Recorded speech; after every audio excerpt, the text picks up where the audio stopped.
Voor ons gaan lees, kom ek bid vir ons. Almagtige God en Hemelse Vader, wat 'n voorreg is dit om vanoggend by mekaar te kan wees as 'n familie in Christus.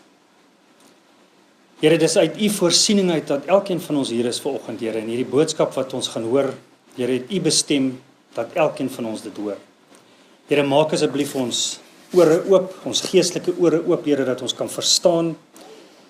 Dis slegs met U wysheid en U insig, Here, dat ons hierdie woord kan verstaan. Here, dis 'n moeilike woord, dis 'n moeilike geloofstoets waarby ons is. Dis 'n toets wat elkeen van ons val, Here, en wat elkeen van ons gereeld val.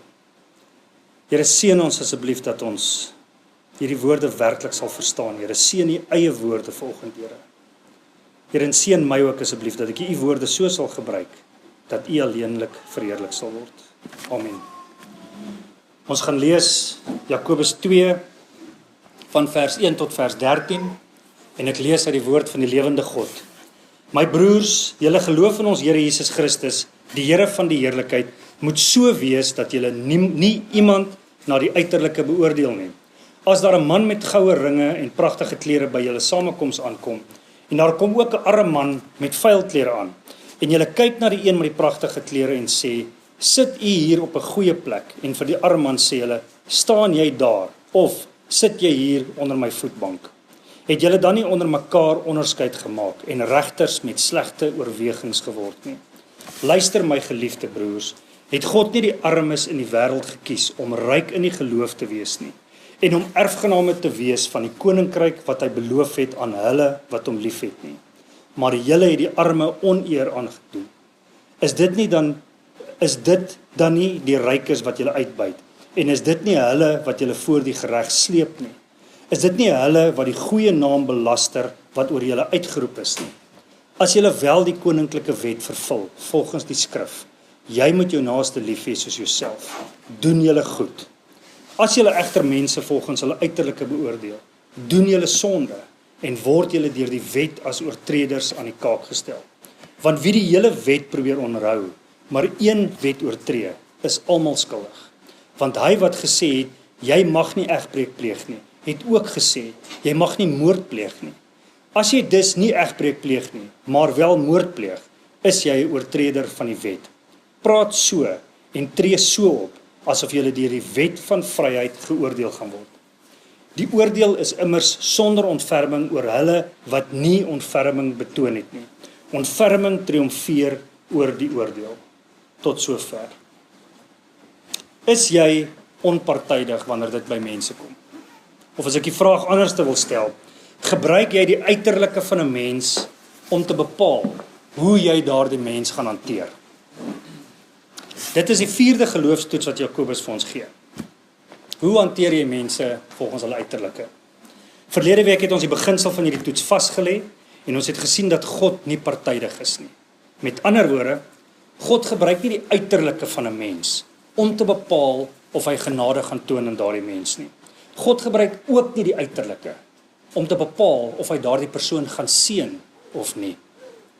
Inteendeel, wat ons verlede week gesien het, is God gebruik nooit die uiterlike in enige maatstaf nie. Die uiterlike is nie vir God belangrik nie. Maar kan julle onthou waar volgens oordeel God wel? Wat het ons verlede week gesien? God oordeel jou volgens jou optrede. 1 Petrus 1 vers 17. En as julle hom wat nie volgens die uiterlike oordeel nie, maar ooreenkomstig elkeen se optrede, wel as Vader aanroep, tree dan met ontzag op in die tyd van julle vreemdelingskap. So die beginsel wat ons verlede week vasgemaak het is, as jy God aanroep as Vader, met ander woorde, jy sê jy's 'n Christen, dan moet jy dieselfde doen as God. Jy mag nie mense volgens hulle uiterlike oordeel nie. Nou ek dink as ek en jy eerlik is met mekaar, dan gaan ons mekaar sê hierdie is moeilik. En ons val hierdie toets op 'n daaglikse basis. Ons almal van ons in hierdie vertrek, oordeel volgens dit wat ons kan sien. Ons oordeel mense volgens hulle uiterlike. Of dit nou die boemelaar op die straathoek is, of dit die dronk ou by die rugby is, of dit die niggie agter die til is by Checkers. Ons almal oordeel mense volgens hulle uiterlike. En dit is sonde. Vers 9 sê, As julle egter mense volgens hulle uiterlike beoordeel, doen julle sonde. Nou, Jakobus draai nie doekies om in hierdie gedeelte nie. Dis eenvoudig. Ons hoef nie die Grieks te ontleed van hierdie vers nie. Ons hoef nie na die konteks te gaan kyk waarin hy dit geskryf het nie. Dis eintlik verstommend hoe eenvoudig hy dit sê. As julle egter mense volgens hulle uiterlike beoordeel, doen julle sonde. So maklik soos dit. En is dit nie skokkend hoe baie gelowiges skuldig is aan hierdie sonde nie? Ons het verlede week genoem van kerkdenominasies in die laaste 100 jaar in ons land wat hierdie sonde gepleeg het. Daar is heidaglik nog steeds kerkgroepe wat volgens hierdie toets val. Hulle laat byvoorbeeld slegs mense toe wat Afrikaans praat en wat dieselfde kleur as hulle is. Daar's nog steeds sulke kerke. En hier sien ons dis sonde. Jakobus gaan verder in vers 2, 3 en 4 en hy gee vir ons 'n voorbeeld van onpartydigheid. Hy sê, as daar 'n man met goue ringe en pragtige klere by julle samekoms aankom, en daar kom ook 'n arm man met vuil klere aan, en julle kyk na die een met die pragtige klere en sê, sit u hier op hierdie plek, en vir die arm man sê julle, staan jy daar, of sit jy hier onder my voetbank, het julle dan nie onder mekaar onderskeid gemaak, en regters met slegte oorwegings geword nie. Nou, Jakobus praat hier van Christene, en hy praat van die kerk, hierdie byeenkoms waarmee ons besig is. Hulle is besig om te aanbid in 'n erediens. En dan binne in die erediens is die Christene partydig. Hulle pas onpartydigheid toe. Kerkmense, en ek sê kerkmense in aanhalingstekens, wat ryk mense anders hanteer as wat hulle arm mense hanteer. Nou dink bietjie in ons konteks vanoggend. As hier nou iemand instap wat jy kan sien arms, jy kan sien in sy kleredrag, hierdie persoon is ekonomies, gaan dit met hom baie sleg. En hy kom sit hier voor, en net voordat ons begin, kom stap hier 'n persoon in met ringe en horlosies, en is bling, en is hele toete, en jy kan sien hierdie persoon het geld. En ek stop die verrigtinge, en ek sê vir daai ou, meneer, wil jy nie hier voorkom sit nie, en ek sê vir die ou, gaan sit jy daar agter asseblief. Dit is wat gebeur het in die kerk in Jakobus se tyd. Dit is presies wat gebeur het. Nou kan julle dit indink, dat ons dit vandag sal doen. En daar's baie van julle wat vir my kyk en frons en koppe skud en so. Maar ons doen dit, dalk nie op hierdie manier nie, en so openlik nie. Maar ons almal doen dit, op een of ander manier. En dis die voorbeeld wat Jakobus vir ons gebruik. Met ander woorde, dit het gebeur in die kerk van sy tyd. Dit is hoekom hy dit vir die kerk skryf, want dit het gebeur. Mense in die samekoms van gelowiges was partydig teenoor ander. Hulle het geoordeel volgens die uiterlike. Nou hier's twee reaksies wat ons hierso sien. Dit is asof dit 'n dubbele sonde is.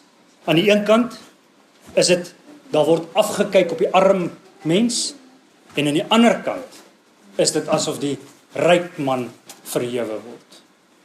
Kan julle sien die weerskante van die sonde daar? En dit is wat gebeur. So dis 'n dubbele, daar's twee kante aan daai koin, en al twee hierdie kante is sonde. Die ryk man word verhoog, en die arme man word verneder. En onthou die konteks, nê? Dis besoekers wat inkom. Dis besoekers wat inkom, wat nie die erediens gereeld bywoon nie. Met ander, hulle weet nie regtig wat gebeur daar nie. Nou pas die kerkmense hierdie partydigheid toe. En is ernstig. In vers 4 sê Jakobus, het julle dan nie onder mekaar onderskeid gemaak en regters met slegte oorwegings geword nie. Met ander woorde, hierdie reaksie van die mense was nie sommer net slegte gasvryheid gewees nie. Dit was boosheid. Dit word beskryf deur boosheid, want hulle het hulle self regters gehou uit 'n selfsugtige oogpunt uit. Want hulle kon sien, hierdie arme ou kan ons niks bied nie. Hy het geen aansien in die lewe nie, hy het nie geld nie, teenoor die ryk ou. Ons kan iets kry uit hom uit. En dis wat gebeur het. So dit is nie slegte gasvryheid nie, dis boosheid. Die Nuwe Lewende Vertaling sê, en regters met slegte oorwegings geword. Ekskuus, die 2020 vertaling sê slegte oorwegings geword, maar hoor die Engels, hoe het hulle dit vertaal? And become judges with evil thoughts. Dis hoe die Engels dit vertaal. Nou die woord evil gebruik Jakobus 3 keer in hierdie brief. En hierso gebruik hy die woord evil in die evilste manier.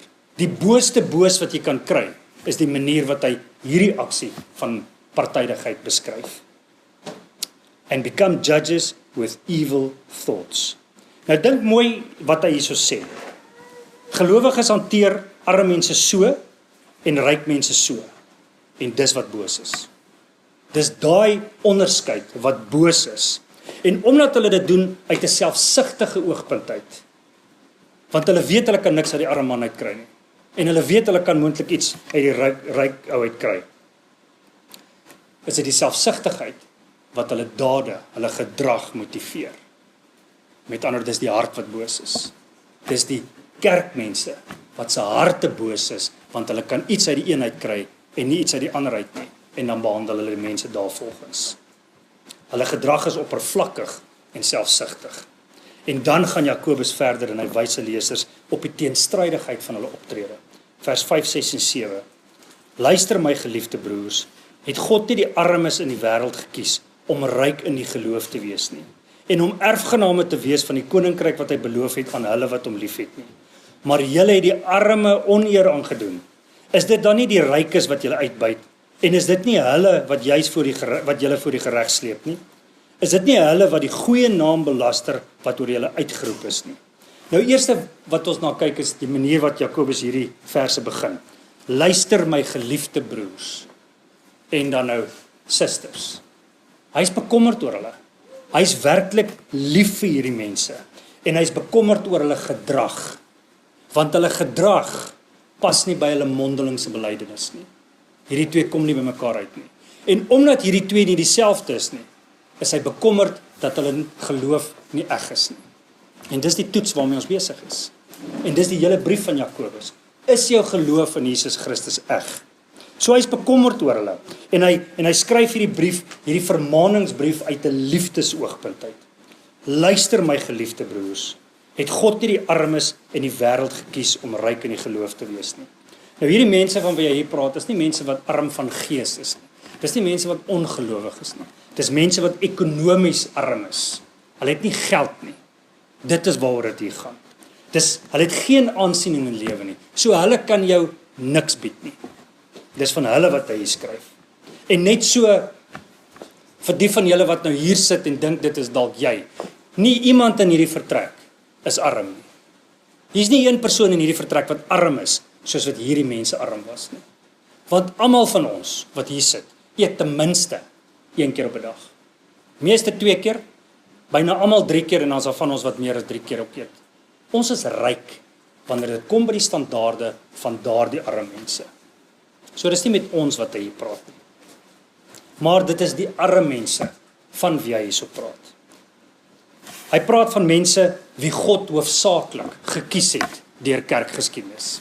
As ons na die hele kerkgeskiedenis gaan kyk, Ou Testament en Nuwe Testament, het God mense gekies as kinders wat die wêreld niks kon bied nie. En nou kan jy vir jouself sê, maar ek is 'n kind van God en ek het gedink ek kan die wêreld iets bied. Jy kan nie. Dis hoekom God jou gekies het. Dis hoekom jy 'n kind van God is, want jy kon die wêreld niks gebied het nie.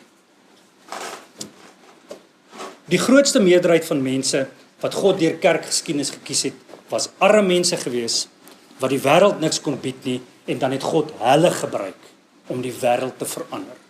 Dink aan die disippels. Meeste van hulle was vissermanne gewees, hulle kon niks anders doen as visvang nie. Hulle was ongeletterd gewees en hulle het letterlik die wêreld verander. Maar God gebruik nie net mense wat arm is en sonder aansien is nie. God gebruik ook ryk mense en mense van statuur in die samelewing. En weer eens kan ons gaan na die disippels. Matteus was 'n ryk man gewees. Hy was 'n tollenaar gewees en tollenaars was baie ryk. Hulle het die Jode gemelk vir hulle geld. En dit is hoekom hulle so gehaat was. So ons moet nie dink dat God net arme mense gebruik nie. Wanneer God egter mense gebruik wat ekonomies wel af is, dan kies God jou sodat jy 'n seën kan wees vir ander. Met ander woorde, almal van ons wat hier sit, ons moet 'n seën wees vir ander, want ons is wel af. Ons eet meer as een maaltyd 'n dag. En onthou, dis die maatstaf. Die maatstaf is nie hoeveel karre jy het nie. Die maatstaf is nie of jy in 'n groot huis bly of in 'n klein huis bly nie. Die maatstaf is, het jy 'n maaltyd elke dag? Dit is wat bepaal of jy ryk is en of jy nie ryk is nie. Dis al. En ons almal wat hier sit is ryk. Met ander woorde, God het ons geseën sodat ons 'n seën kan wees vir ander. Ons sien dat God mense gekies het deur die Bybelgeskiedenis wat geen mag gehad het nie. Hulle het geen gesag gehad oor ander mense nie. En dit is hierdie mense wat God deur die werking van die Heilige Gees, soos byvoorbeeld die disippels en ons, die gesag gee om sy waarheid te gaan verkondig. God gee vir ons die boldness deur die werking van die Heilige Gees en die kennis wat ons kry uit die Bybel uit om ander mense te gaan evangeliseer. En een van die redes dink ek, hoekom God nie baie mense van aansien kies nie, is want die mense sal daai persoon begin aanbid. Mense loop agter mense aan. Dit is net so. En ons sien dit in Christenkringe.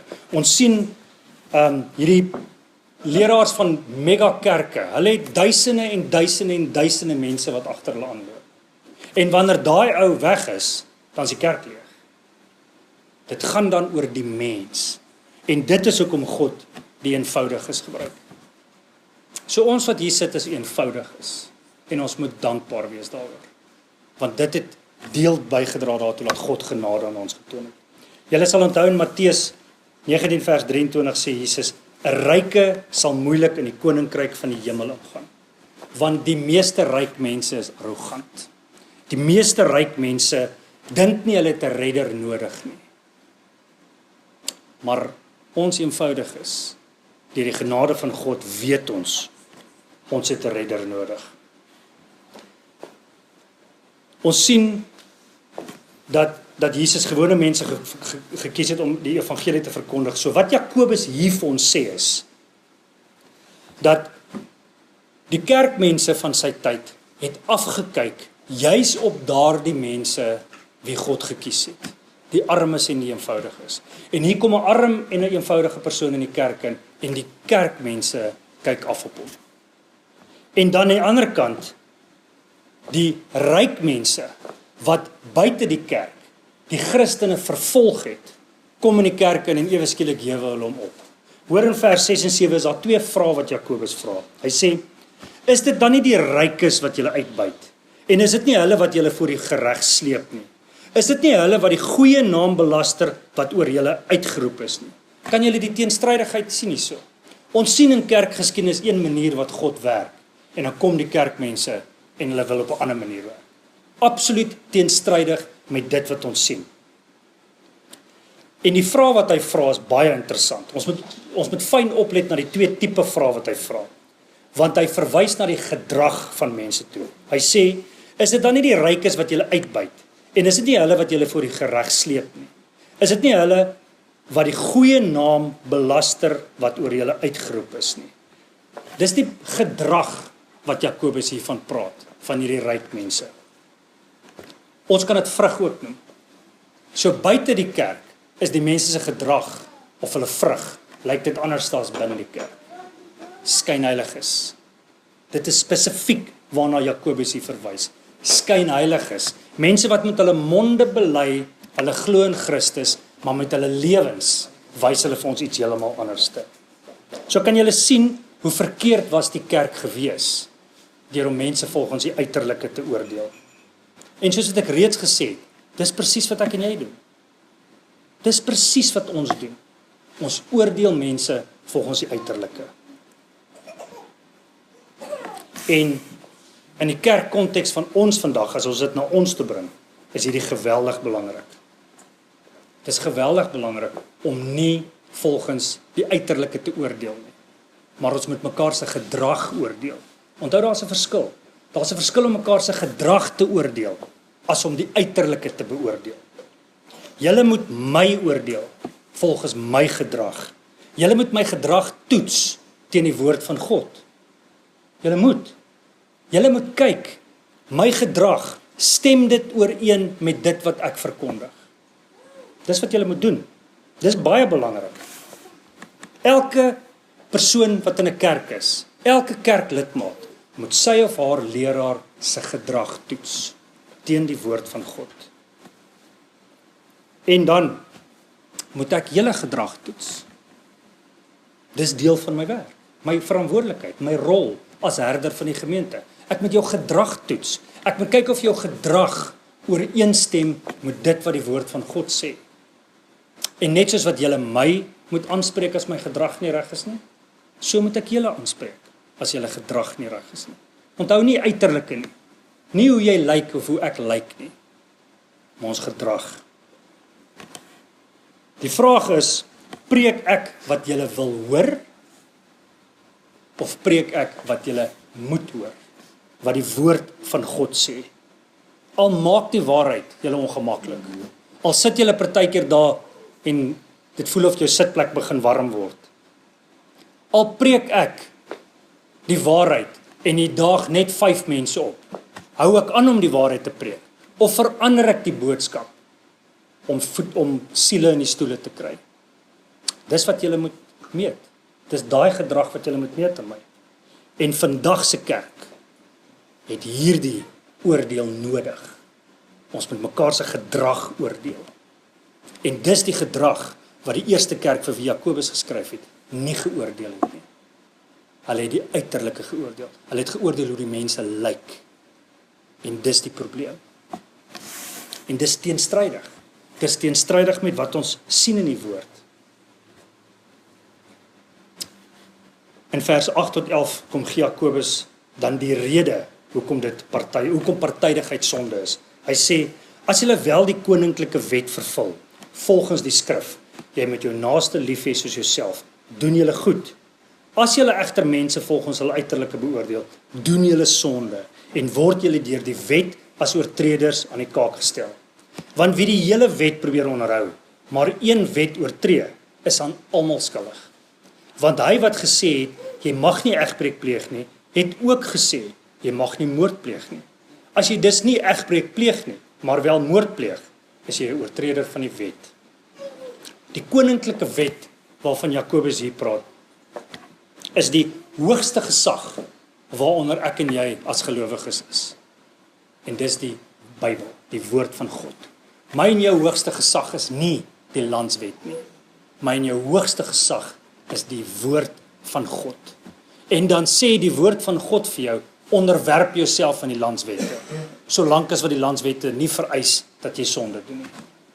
Maar as Christene is die Bybel ons hoogste autoriteit. Die wet van liefde word dit mee beskryf.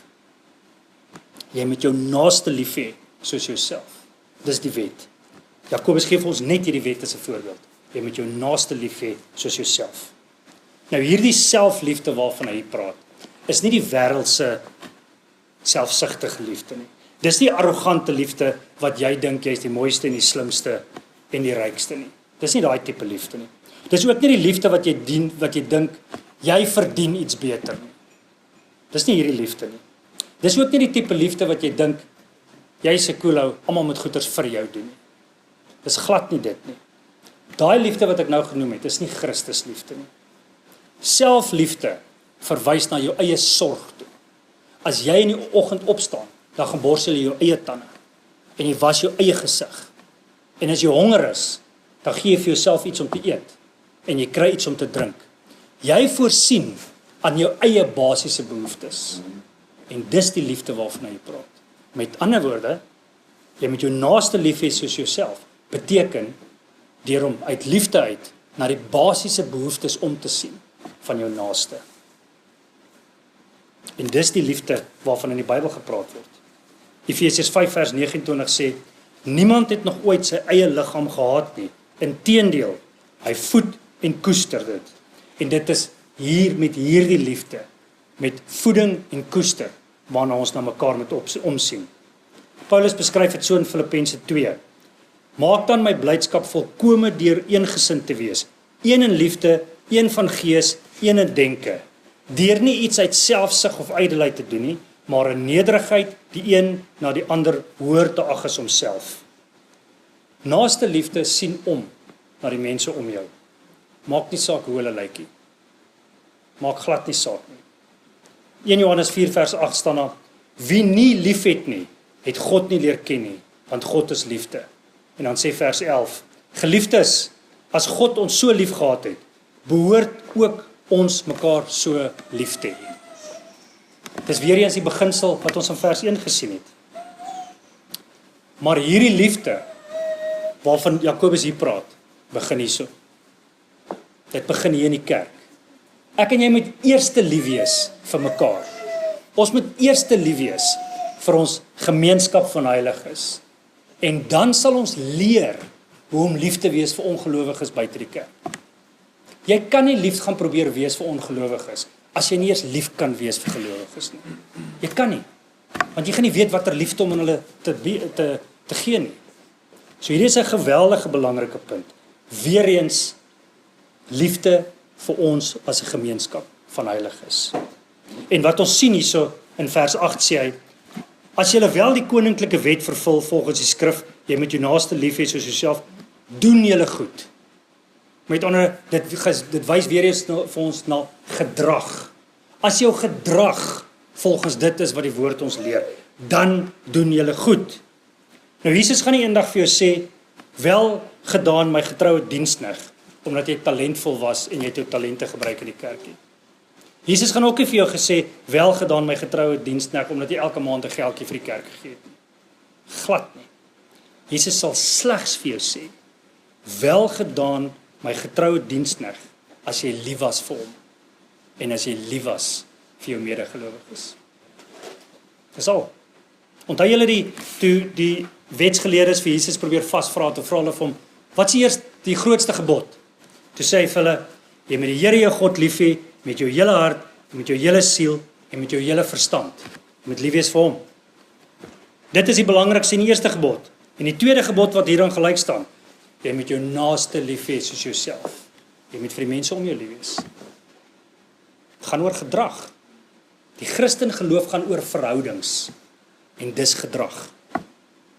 Maar toe sê Jesus hierdie belangrike woorde: op hierdie 2 gebooie berus die hele wet en die profete. Die hele wet en die profete. En ons as gelowiges mis partykeer hierdie lyntjie. Dink weer aan die beginsel, as jy sê jy is lief vir God, dan kan jy nie partydig wees nie. Dit is hieroor waar dit gaan. Dit gaan oor liefde. Dit gaan oor broederlike liefde in die kerk. En dan sê vers 9, as julle egter mense volgens die uiterlike beoordeel, doen julle sonde. En word julle deur die wet as oortreders aan die kaak gestel. Partydigheid is sonde. Rasisme is sonde.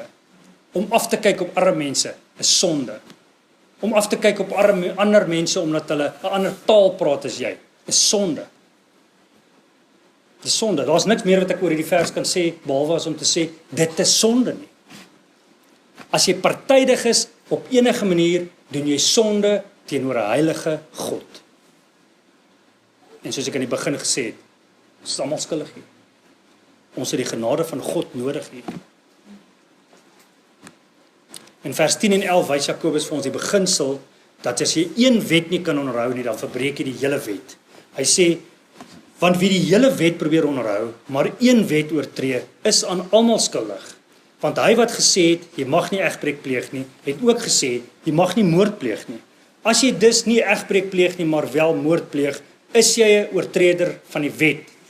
Met ander woorde, as jy nou daar sit en dink, ek is dalk soms partydig, maar ek het ten minste nog nie moord gepleeg nie, ek is alright, dan is jy nie. Kos net een sonde om 'n sondaar te wees. Net een sonde. So weet julle wat?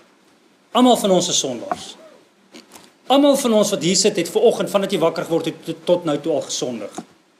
Al was dit in jou gedagtes. Dis sonde. Dit maak van jou en my sondaars. So ons moenie dink ons is self-righteous deur om te sê, ek doen nie hierdie sonde nie, maar ek doen daai sonde. Jy's 'n sondaar. Net soos wat ek 'n sondaar is. Dit vat een sonde om die hele wet van God te breek. Net een sonde. En partydigheid is sonde. Nou wat baie interessant is in hierdie 2 verse is die voorbeelde wat Jakobus gebruik om vir ons hierdie punte verduidelik van die wet. Hy gebruik egbreek en moord. En dis twee baie ernstige sondes. Maar waar begin hierdie twee sondes? As jy nou gaan dink egbreek en moord, waar begin dit? Waar is die beginpunt daarvan? Partydigheid. Dis waar dit begin. Partydigheid. Beide hierdie sondes, se oorsprong is in die hart, waar dit begin met partydigheid. Waar jy iemand oordeel. En kyk, waar kan partydigheid eindig? By moord en by egbreek. En dan eindig Jakobus hierdie toets met 'n vermaaning vir elke gelowige. Praat so en tree so op, asof jy deur die wet van vryheid geoordeel gaan word. Die oordeel is immers sonder ontferming oor hulle wat nie ontferming betoon het nie. Ontferming triomfeer oor die oordeel. Die Nuwe Lewende Vertaling het hierdie twee verse so vertaal. Sorg dus dat jou woorde en dade wys dat jy iemand is wat weet dat jy beoordeel gaan word deur die wet wat vrymaak, die wet van liefde. Wie sonder ontferming optree, sal sonder ontferming geoordeel word. God se ontferming is sterker as sy oordeel. So, aangesien jy nou weet wat hierdie verse sê is, aangesien jy nou weet dat partydigheid sonde is, verander jou lewe. Dis wat hy hier vir ons sê. Vra God vir vergifnis en draai weg van jou partydigheid af. Lewe jou lewe volgens die wet wat vrymaak. En dit is die wet van liefde. Die genade van Christus. En dan gee vers 13 'n baie ernstige waarskuwing. Wie sonder ontferming optree, sal sonder ontferming geoordeel word. Met ander woorde, as jy nie liefde en ontferming teenoor ander mense het nie, en vir ander mense het nie, veral medegelowiges, dan wys dit vir ons almal dat God se liefde en ontferming nie in jou hart is nie. En dan kan ons jou geloof bevraagteken. Dan kan ons die egtheid van jou geloof bevraagteken. Want as jy nie liefde en ontferming vir ons het nie, dan het jy nie egte geloof nie. Want jou gedrag wys dit nie vir ons nie. Maar as jy liefde en ontferming vir ons het, dan wys dit vir ons almal dat jou geloof is eg. Jy het dalk werk nodig en ek het dalk werk nodig, want hierdie liefde kom nie natuurlik vir ons almal.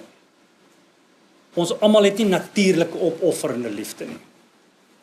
Dit vat effort om hierdie liefde te betoon aan ander mense. Jy moet jouself verloon.